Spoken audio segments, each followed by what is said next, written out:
bisimila Mali kunnafoni TV sanfɛ Sarsho kanbagaw aw minnu sigilen don k'an filɛ nin waati in na an ka foli b'a aw bɛɛ lajɛlen de mɔgɔ min b'an bolo yan bi mɔgɔ dogolen tɛ ne y'ale tɔgɔ fɔ ka ban kɔni bɛɛ b'ale tɔgɔ dɔn n'ale ye Kilela Papa ye an ka wele bolila ale de kan bi k'ale wele an ka émission Sarsho in kan donc n'i y'a mɛn ko Sarsho kɔni Sar dama dɔrɔn an b'olu de wele an ka ni plateau in sanfɛ donc Kilela Papa de b'an bolo bi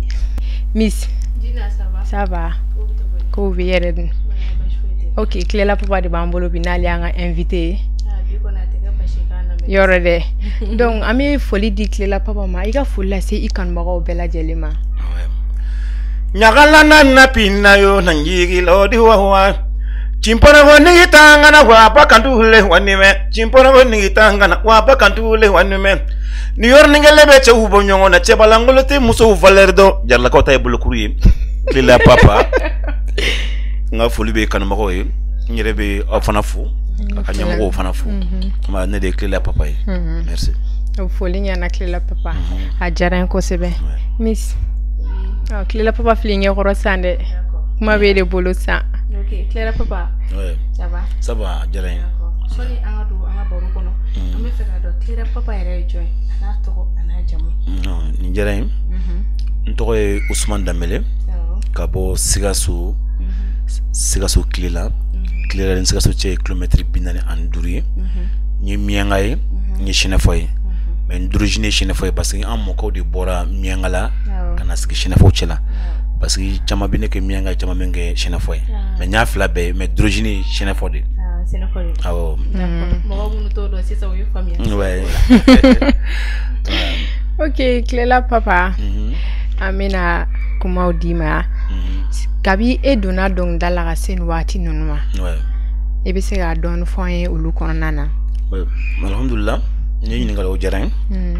bon ne donna dɔnkilida la n bɛ se ka fɔ dakan don n fa ma dɔnkili da n ba ma dɔnkili da mais ne mamuso kɔni ale tun bɛ cicakara fɔ mais o y'a sɔrɔ n ma bange n bɛ se ka fɔ dɔnkilida in kɛra dakan de ye ne bolo parce que ne bɛ bɔ n faso la ka taa Sikaso ka bɔ Sikaso ka na Bamakɔ n ye ŋɛniya min siri o tun tɛ dɔnkilida ye bon ne ye dɔnkiliya n'a ɲɛɲini Bamakɔ yan de n karamɔgɔ ye Roberto Majisaper Alifa Jakite Alu Sangare voilà n ye musique ɲini sinon n nana Bamakɔ yan baarakɛdenya de sababuya la comme gardien n ye gardien kɛ n ye sabara dilan kɛ n ye kunkolo kɔfɛ kɛ bon ne yɛrɛ tɔɔrɔ sabara dilan de kɔnɔna na ka album bɔ awɔ d'accord sisan e ka dɔnkilida ni sisan cɛ a bɛ sanji joli bɔ bon ka album bɔ ka bila sugu la a bɛ san 19 bɔ parce que ne ka album fɔlɔ bɔra ne ye morceau min fɔ sisan o de ye Cɛbalangolo ye o bɔra en 2006 mais a promo daminɛna 2005 mais ka kayiti bila sugu la o kɛra en 2006 mais n yɛrɛ ye kalan daminɛ a 99 Bamakɔ yan bon ka voilà ka mɛ ka foli sigi n yɛrɛ ye kɛrɛnkɛrɛn komi kɔɲɔ ninnu ni fɛn ninnu n y'o daminɛ en 2002 awɔ mais ka album bɔ ka bila sugu la bɛɛ ka taa san o kɛra en 2006 fo ka taa se clip bɔw ma voilà a bɛɛ kɛra ɲɔgɔn fɛ a bɛɛ kɛra en 2006 bon n ye album fila de bɔ bon n ye clip min fana bɔ a clip bɛ taa fɔ clip 10 ani kɔ la mais komi sisan yɛlɛmani donna ko la bon an kan ka ye yɔrɔ min na bon an ye man di o ye kɛrɛnkɛrɛn mɔgɔ in dɔnni tɔpɛtɔli de bon caman b'a fɔ ko Kilela Papa k'a tununa an tɛ k'a ye an tɛ k'a ye c'est vrai n ma tunu n bɛ ka baara kɛ mais n kan ka ye yɔrɔ min na o de y'a kɛ mɔgɔw famana ne ma quoi awɔ ne yɛrɛ tun bɛ fɛ k'i ɲininka o yɔrɔ in de la komi i ka faniw caman bɛ k'a bila ko Kilela Papa tununa e tun bɛ baara de la duguma wa ou bien i tun bɛ mun de la duguma an fana bɛ fɛ k'o dɔn voilà n bɛ baara la duguma n bɛ baara la kɛnɛ kan parce que sisan b'a dɔn sisan fɛn bɛɛ kɛ n'o ye réseau de sisan bon i ni mɔgɔw n'a connecté tɛ ɲɔgɔn na olu tɛ se k'i ka fɛnw ye sinon depuis an ye baara in daminɛ n ma deli ka kalo 5 kɛ ne ma morceau kura bɔ i m'a ye mais comme sisan maliyɛnw b'i dɔn ni sili min ni a sili falila jagoya mɔgɔw b'a fɔ k'i tununa changement bɛ don ko la mɔgɔw bɛ fili i ma awɔ mais ne ɲɛ b'a la nin wagati in na réseau kan i kɛlen don ka moderniser i ka musique la donc i ye dɔ bɔ bala la i bɛ k'a yɛlɛma o idée nana i la cogo di pour que ka yɛlɛma don i ka musique la ouais bon mɔgɔw m'a faamuya de ne ma deli ka changer ne mo en doni morceau mi c'est vrai balando ne balande ka koro a moderniser ni parce que ni balami re ba koro clavier di mais ne dongli mi da dongli ni anga dugu koro di ne wisika so ne shina fo kai la da dongli du bo conseil de be dongli ngono bo ne o de ta mais comme a me da balande koro ka tia bo le nan ni kadansi bo mo ko chama kila ka fo ne ka spécialité balandroni sinon ne orchestre de kala mais ne balandola bon comme ni fenta qui ba ira mo la ni a moderniser e ba donser fana ke o kama mo ko men don ne ba a dongli dambe donc mais chine fo doni fo nunke bon toujours ntro nga table ko ka mais ira men na dola bon ne na silimi bulu donni ne ka sili koroy quoi o le mo to so ne ma ira man dola mais era bulu sa ira silimi ya nyagami de sa non nyagami ni no ibe ntaro mina feto comme anyagami ni ibna na fa sorala bon mais à la fois bon anima na fa sorala bon comme bara ndi ba ko na gele ba la no ya ba la ko absa ke do na to la msaka na fa sorala aw mais ay le manim kere ko sebe akere sababu yi bon ntununa ka sababu ke ni ile manim do la doni mais nya kala kuminga bon ne morceau mi bono china fo kan bon malien chama be ne ka china fo kan no kuju bon ne dunga spécialité konyondi ne be konyondi ke bomana kana ka tia mais ni china fo ne wole meta china fo kan fo me bomana fo kan fo bom nyanga obete mais mu madla kan ni re konyona bon ni ko ka clear pa wole anga konyona wa fa amba don amaka don mi kondo e so te china fo kandi e sa bomana don bon au jure kan don quoi kama toujours machine fo kan bla mais ka denga nyere sebe koro yira bomana kan no ko sobe pour que mo ka don ka fonte china fo don don d'accord on na yile men bay d'accord mais Cléla iko kini alu sangari ni Alpha Jakte nunu de yai dong dadam ne won fe ayi kalankul le ka ye kalankul le bolo mais eni uluma essayer ka dong di dang won fe obe alsi sa obe collaboration na won fe bon nini alu sangari ma joke nini Alpha de joke mais au maintenant mais nini mo mi re joke ka chere o ne re fula nyoy no Alia Kulubali bon ni na re jo chamake abe dungli sabana ngona bo bon mo be mi do de sans fin voilà bon au clip me toka passer télé sola aw ani morceau rebe atinyani do manalo bon ni na le fana ke ani do fana be anga be afana bo la quoi sans fin ni Alia de oda ni na le sans fin da e ko kungurun tiketa mo ko ga don ga fokini ale don dango dio ke ngoro meta ni sans fin na o majija bon comme roni parti ni bon ali be yoro mi fa ko be ma fa ko ni sans fin na o majija ka togojo ni sans wula madula be fani benyigla bon solo ya da be ne fani ada ni na me ntake orchestre quoi awo a clipu bi fenu be kam a clipu bala d'accord mais ma ne ba don en 2008 mais 2006 kana 2008 là au premier groupe de ya parce que Alia Kulubali BC Omar Konaté au Mogonani on me au de ka chaya nyon fait ouais au me groupe de ya au tumina domri de nyon fait bon an kunte groupe yi an we terimondi bon kerengrela Omar kunye anga chef yi parce que Omar kunye ale kunye anga guitare fo ma kunye musique don bon ale ya fana o kunye teri ale kunye guitare fana fo ma kunye don lala mais mo me kuna ka yirema horenta ka foli sigi jona o kerane di voilà ali a flene bonina ale kunye sumu ke nyon fe ka tia mais guitare le kunga dale quoi guitare fo le kunga dale ko josa kunye malia mais ne sumu sigi jona ka so anchima album bon ne kunye foli soro bon ne kunye ali de wele ali kunye guitare basi fo Omar be solo fo bon kuma de la ça ne kunye afo ali ngo bi ti guitare fo le ama ke nyon fe ba mena nyon bolo anga dongli chama rebe Omar ma barabeke mo re kunde na li voix do ka boyona ani morceau do be mo chama tan ka album do sa o ya kila ka fo ne voix do ka so ne voix kunte no e kalbangoro vraiment ba fasa dugu tikita ka dugu ko ma tikita le wala chama tan ka chebala keti sa o ya kila ka fo ne de voix o ya soro ali da ada mais wati ali kuma don il m'a famille bon Omar Konate fana kun ye do bɔ kana janfa machine kana janfa bon wala ni ta kɛra cɛbalangolo bon ali ka o album fɔlɔ kɛra a nana fɔ ɲɛna Shirika ci nana fɔ ye sinon ali album bɔnnen ye mais n'i ye mɔgɔw ɲininka u b'a fɔ ko ali bi ali di ali ka album fɔlɔ bɔra en 2004 mais dɔw bɛ n'u ko b'an juge u b'a fɔ non ko Clé Papa yɛrɛ ka kalanden ali ye n bɛ yɛlɛ quoi ay mais ni y'a ye o moment na u b'a fɔ k'i ka kalanden ye ali ye a bɛ n'a fɔ supposons e ka dɔnkili da ka kɔrɔ ni ali y'a ta ye bon ne ka dɔnkili da man kɔrɔ n'a ta ye ne donna ɲɛ de dɔnkili kɔnɔ quoi voilà ne donna ɲɛ musique kɔnɔ na sinon n bɛ se ka fɔ ali ye musique daminɛ a mɛnna ne yɛrɛ ɲɛ parce que ali bɔra a tun bɛ Bangɔni la bon ne tun bɛ Banankabugu la e m'a ye ne tun bɛ Banankabugu la bon ali kɔnna ka kalan daminɛ Robert bolo mais ne ta kɛra min ye ne kɔnna ka fɔli sigi n yɛrɛ ye n ja gɛlɛyala ka fɔli sigi parce que karamɔgɔ min tun bɛ ne bolo o tun tɛ se ka ne bali foyi la quoi bon ali ka karamɔgɔ tun ye Robert ye bon an bɛɛ ka karamɔgɔw dɛ mais ali tun tɛ se ka foyi kɛ ni Robert ma sara d'a ma quoi bon ne ta comme sɔrɔ tun bɛ ne tun bɛ sabara dilan kɛ mais kɔfili kɛ bon ni mɔgɔ mago tun bɛ Clé Papa la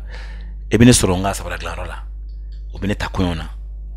o la sisan ali yɛrɛ bɛna sumu sigi waati min na ali ye sumu minɛ sumu fɔlɔ yɛrɛ a y'a minɛ don min a y'a fɔ Robert ko ne ka sumu don e b'a ye bon ne kun an ka yɛlɛma hɔrɔn ta ali tun bɛ siran karamɔgɔ ye kosɛbɛ quoi voilà sinon an y'a daminɛ ɲɔgɔn fɛ a mɛnna. E ni mɔgɔw ye fitiri nka ali yan ta bɔ yen est-ce que e ni denmisɛnnin dɔw sera ka collaborer ka dɔnkili dɔw da ni ɲɔgɔn ye awɔ ne ni n dɔgɔkɛ dɔ bɛ yen u b'a fɔ ko Bulbi an b'a dɔn Bulbi la quoi ale fana rappeur ne ale caman b'a de kɛ ɲɔgɔn fɛ bon sisan komi n terikɛ dɔ fana bɛ yen bɛɛ b'a dɔn quoi bon ne yɛrɛ fana bɛ ka dɔ kɛ ɲɔgɔn fɛ n'o ye Samifɛ ye an b'o projet kan o baara ma ban fɔlɔ bon n dɔgɔnin dɔ fana bɛ n'o ye Dusu ye bon ne la kun ye hakilina de parce que ne n'ale yɛrɛ bɔra tourner sisan 1 mois anw taara Sénégal bon an nana tɛ tɛmɛ kalo kelen kan fɔlɔ bon an kun ye hakilina dɔ ɲini ko an ka jɛn ka sɛnɛfɔ dɔnkili da ɲɔgɔn fɛ ko bɛ diya mɔgɔw ye quoi n'i y'a hɔn daminɛ mais n bɛ fɛ ni sunkalo tɛmɛna an b'a baara daminɛ k'a fɔ i ka kɔrɔfɔ an y'u bɛɛ faamu Clé Papa e ka dɔnkili da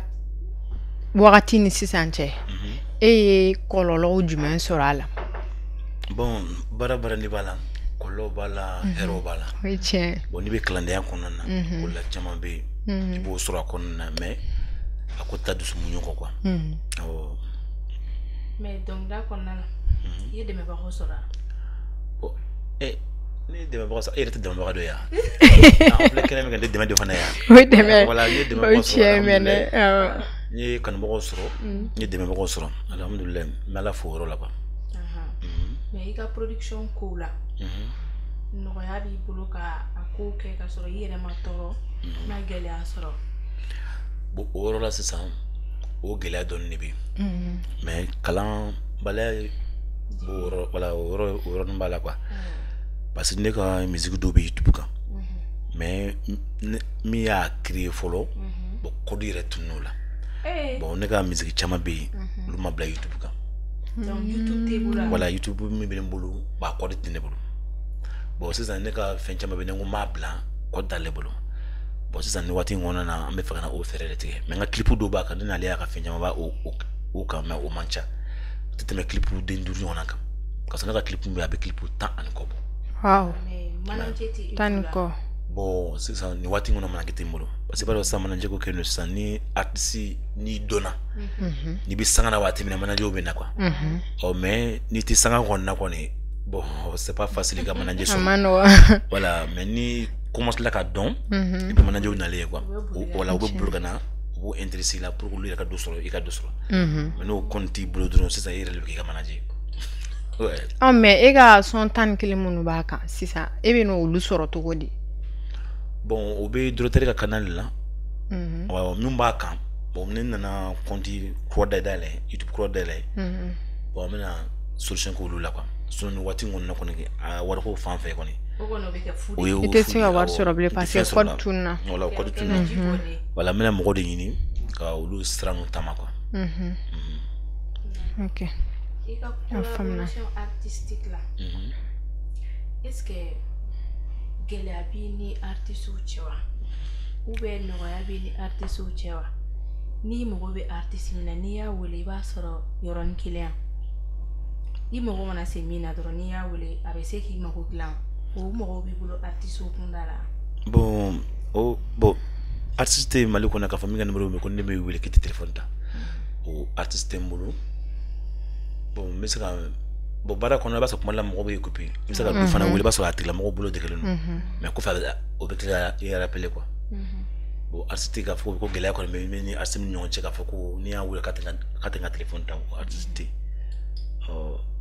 d'accord o famna ika fanu fana ko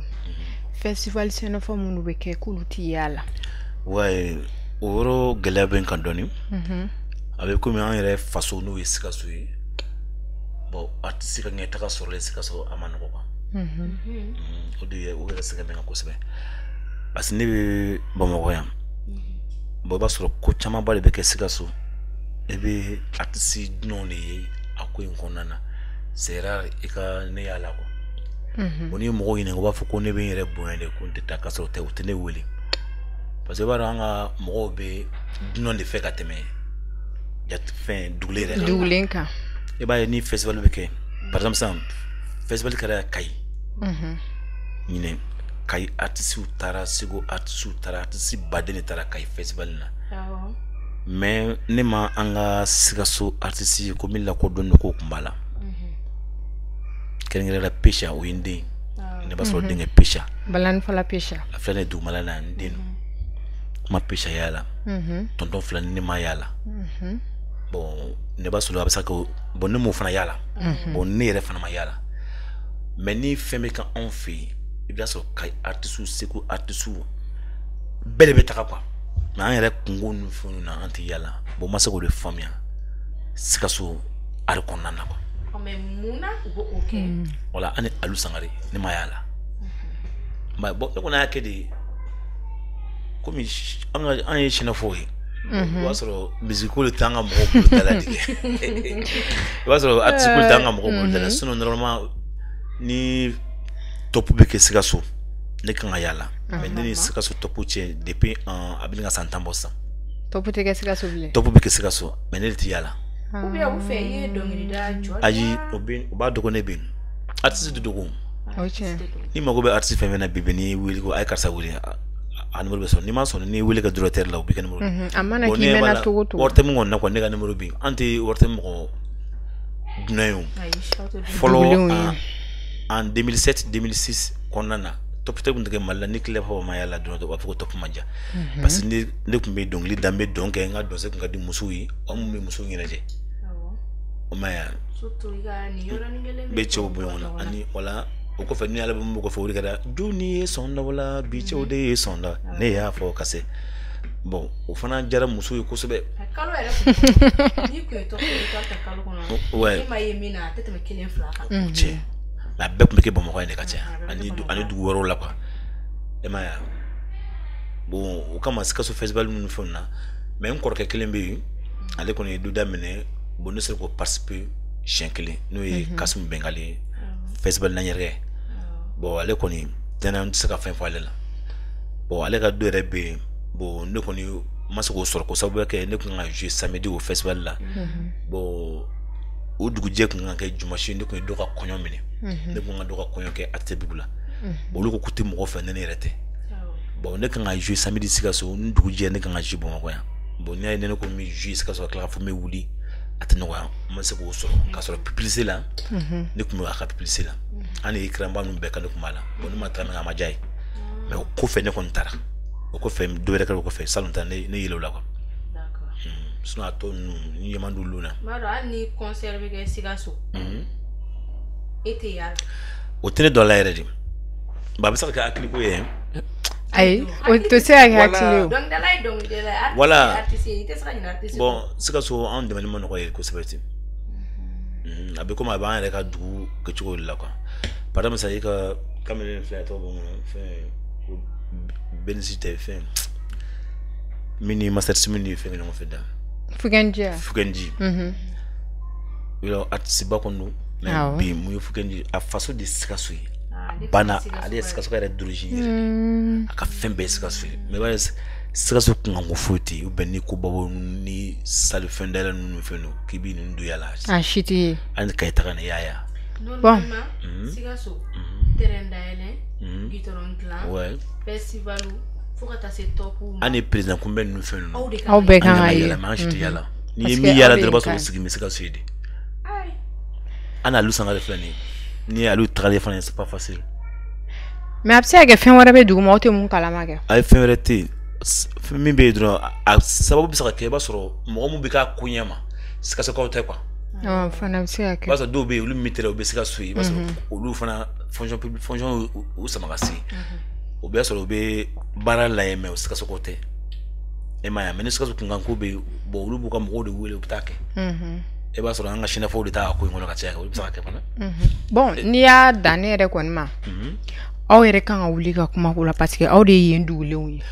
Bon, on commence la queen. On commence la mante la merde. On commence la mante la merde. Ba o mo na so mo mite bio. La ko irana. Ah. Kana mo na so mo mite bio. OK, miss. Combien inclé la papa blague kuma chama fo. Ara mo munu sklindo no wati na no ya kan ba wi chama fam ya clé la papa ka korofona. Si ça me sera dit ma i donani dong limie. Na on yere baby dono e. E bi se ga kene fifa no e. Ouais. Nyala na pina yo na yilo di wayo chimporo ni tanga na wapa kantule wanime chimporo ni tanga na wapa kantule wanime nesanga dinna na megenure sikini yo pipina na yo chimporo ojimiju munaja chimporo ojimejuwe ukini na mala munaja chimporo ojimejuwe nesanga dinna na megenure sikini yo pipina na yo zamonya wanyo tuntuwa ulemiyo Moza moya wanyo tunwa ulemiyo New York ningele beche ubonyo na chebala ngolo te muso Valerdo aliyo Umario Miss you Cameraman yo Nere to muso yo Ah chere la Dongli jara Dina yo Ame fegado Tiene ko dongli Ka kuma kumeni Voilà ajara nyafu yichu ko dungul le conseil dim nyagala na pina yo na nyigilora wa munike be bi mo la kamela son kagele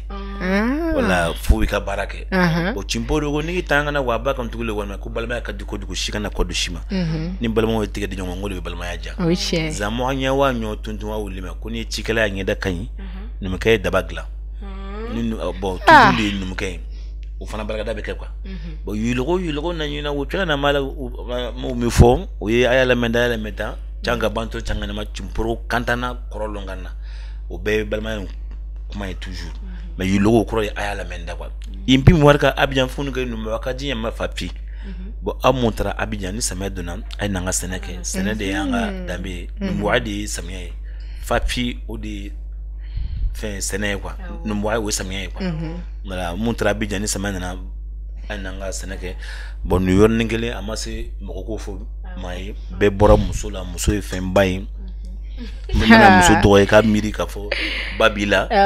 baba muso bila bon toujours ni mo ka be muso toro e ta soro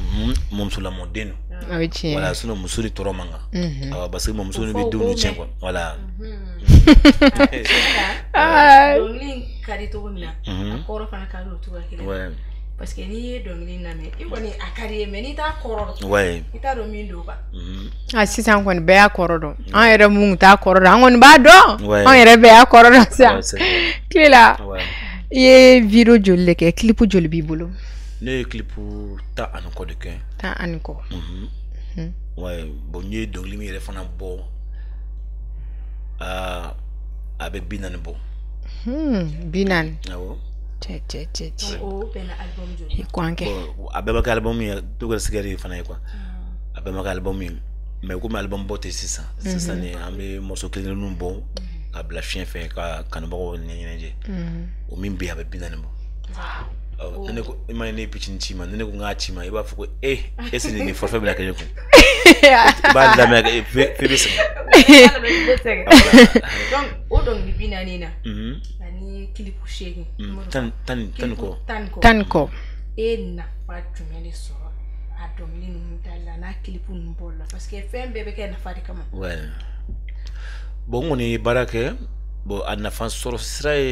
bon toujours à magne kana bo kana nyina encore de quoi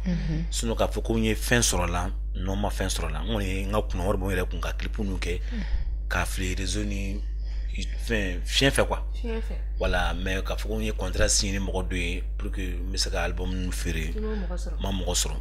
na boronga album folo ni filna na waso kayti ko kumbi bon nguru ndaw ko ne ka protérer comme kayti boté c'est ça faut y passer strade de ka contrat aussi fin bon ne ma au strade sur folo ko sabete folo c'est-à-dire imam rosoro ali site même c'est la fait clear voilà studio like a dongli da ne de be jona dépenser an na kera album ke ne de ba bebo awo ay bo ne de be saka jono mais ka tasi sanga saka bon sans dobe fereke YouTube la bon lu mo le soro parce que lu mo fana be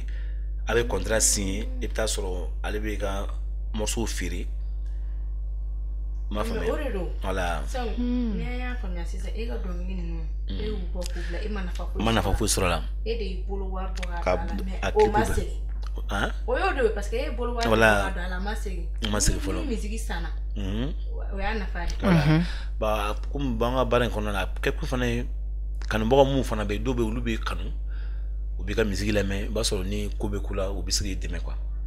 la mais ni ya bla peu parce que ni mana boss ça kan bo me ma chuma quoi me clip chuma me donglu la chuma ka so mata télécharger quoi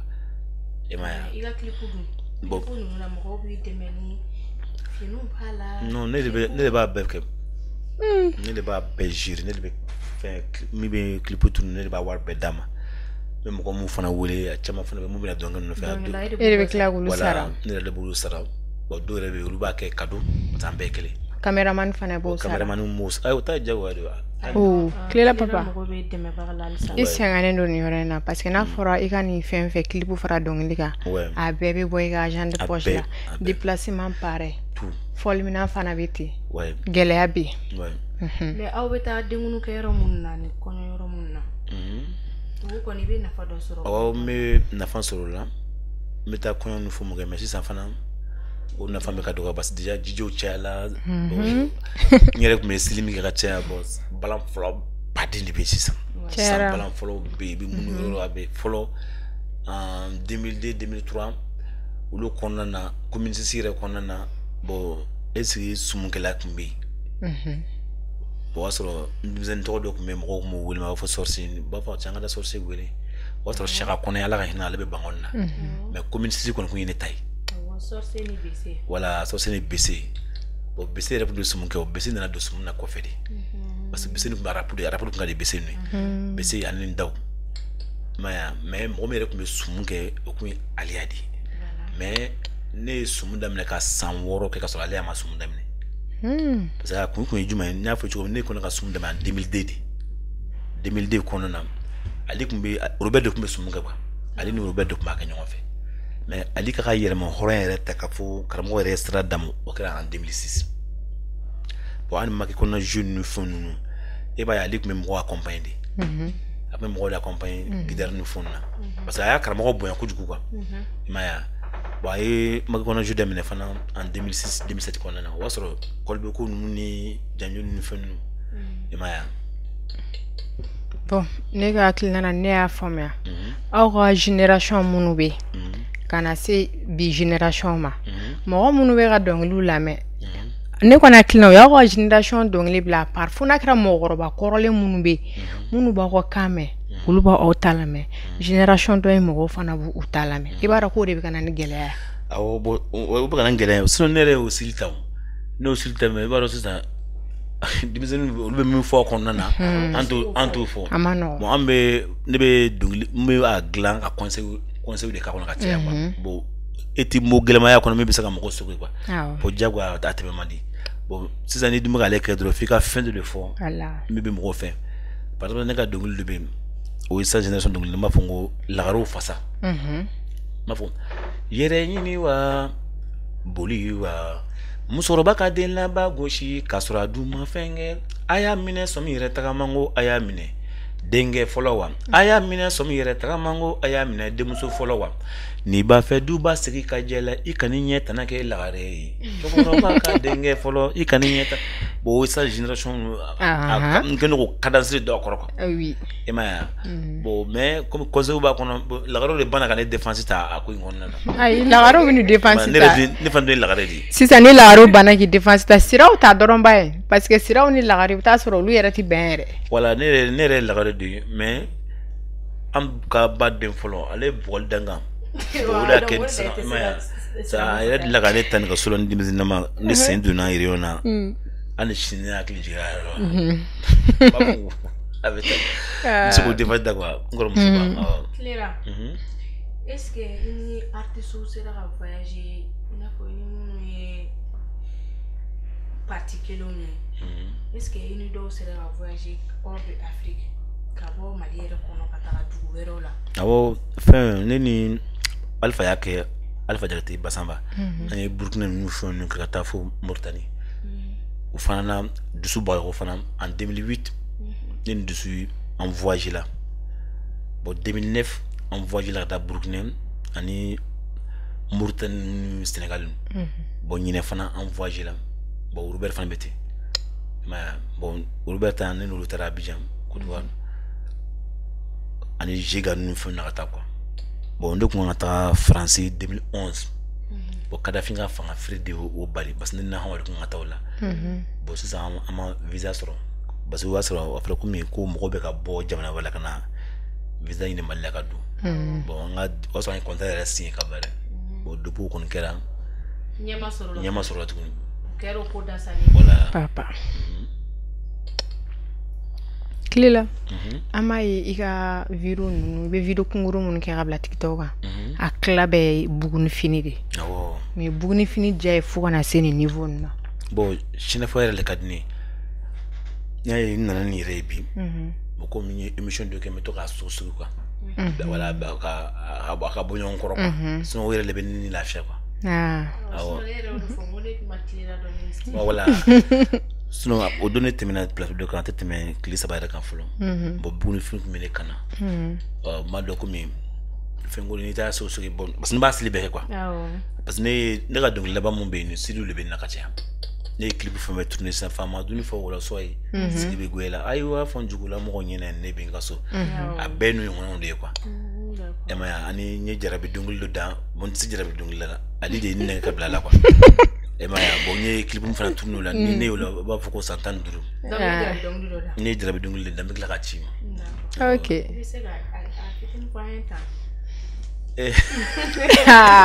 ni ma ɲɛ k'i jarabi dɔnkili la i b'o d'an ka plateau in kan bi dɛ awɔ mais sisan bon jarabi dɔnkili mɛ conseil b'a kɔnɔ awɔ ko ne bɛ nale na b'a fɛ ka minɛ n'aw bɛ se ne ko dɔgɔmuso ana joli o ni b'a fɛ ka minɛ n'aw bɛ se ne ko fo banga jugu ye nkalon min da i la ni b'a fɛ ka na ni bɛ se an ka tɔ ayi taali kɛ fɛ a bɛɛ b'a kɔnɔ a bɛ faamuya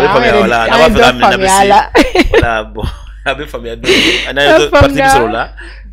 jama b'a tɔ faamuya quoi ni Ala sɔnna Cléla actualité jumɛn b'i bolo ni wagati min na fo ka taa se 2025 ban kuma ninnu ma bon baara kura min bɛ n bolo n kɔni bɛ ka dɔnkili kuraw n bɛ k'olu préparation kɛ bon ani kɔsa na ne bɔra ka tɛ tɛmɛ une semaine kan fɔlɔ n kɔrɔkɛ dɔ bɛ yen Ala kɛ n bɛ ka yɔrɔ dɔ nɔgɔya ye a bɛ baara kɛ min na mais a kɛlen don ka pâtisserie yɔrɔ ɲɛnamaba dayɛlɛ Jijan ko Arina Sanɔgɔ bon n bɔra ka morceau kelen b'a yɛrɛ tɔgɔ la ka tila yɔrɔ nin yɛrɛ publicité kɛ complexe Asa Santerre Jijan Babato sira kan a ka yɔrɔ bɛ yen n b'o baara de kɔnɔna sisan o de nɔgɔla tile filɛ nin na bon ne ni Samɛfɛ min fana kɛ o projet bɛ yen o ma ban fɔlɔ Samɛfɛ ka côté kɔni banna n ye dɔɔni kɛ n kan k'o finition fana kɛ bon ne dusu fana kan ka na min fana kɛ n'an tilala o la an b'o fana baara daminɛ dusu b'a ye awɔ a faamuya awɔ komi an ka baro bɛ ka sa kuncɛ yɔrɔ ma awɔ o diyara n ye Cléra mɔgɔ bɛ dɛmɛbagaw la halisa e yɛrɛ bɛ sigi o kuma fɔ dɛmɛbagaw ɲuman k'olu dɛ mago bɛ dɛmɛbagaw la mun bɛ se ka conseil di mago bɛ dɛmɛbaga la sira bɛɛ kan quoi ok Kilela mais est-ce que furulen wa an furulen don ok cɛman bɛ musoman bɛ ala k'u balo ala baro a bɛ komi ala y'a dɔn joona ka muso furu nɔgɔya ne ka sɔrɔ malibamu ne muso furu en 2005 wala a bɛ komi ala y'a dɔn dɔrɔn ko ni cɛ in bɛ ka na a ko ne ka furu nɔgɔya ye ten mais madame bɛ ka fɔ ko fo n ka dɔ fara kan a fɔ n'a yɛrɛ farala n kan dɛ k'i ka dɔ fara kan madame bɛ ka kuma fɔ dɛ n ko bon fɛn ne sera media mɔgɔ ninnu ma dusukuma b'ale kun ayi a ko n ka dɔ ɲini di mais n fana tɛ ka se k'a sɔrɔ i tɛ k'a ɲini a bɛ fara n kan Bamakɔ falenba de don muso la Kilela papa Bamakɔ falenba de don muso la i b'a ni côté o côté la muso bɛ fan bɛɛ fɛ Kilela ka Facebook o b'i bolo o bɛ n bolo i ka TikTok a bɛ Kilela papa kelen a bɛ o de i ko YouTube de t'i bolo voilà o bɛ n bolo mais a kɔdi tɛ n bolo n'i y'a tapé Kilela papa i bɛ n ka clipw ye i bɛ n ka clipw de mɛn n'a bɛɛ ye parce que komi kɔdi tun na min kɛ caman bɛ yen o ma se ka bila quoi on me fait on olu ko ndamna sisa ka page croix créer ni ya fam sisa yoro e mata école de la bon était école là mais ni calendrier ne première année fou 6e bon nya que voisin ka la jelle quoi voilà ni ya ke ba ire ne ba se ni ko pili ka fou 6e d'accord e ma ya bo yilo ko ni o te kala no te kala 6e ne ba 6e la voilà o de ma essayer ni temps libre il essaie de cheveux kalan qui réveiller qui ka kontu barake ire waye weche yemi fo cheno an ne rebe chukwa na bibina misaka doke mais abi deba bara taka chuko la fa be courage di weche courage be na ka sika dogli recherche ke ka répéter kele mais be kami fo le courage tirina amano voilà mais faut me rassurer que faut me rassurer misaka fin quoi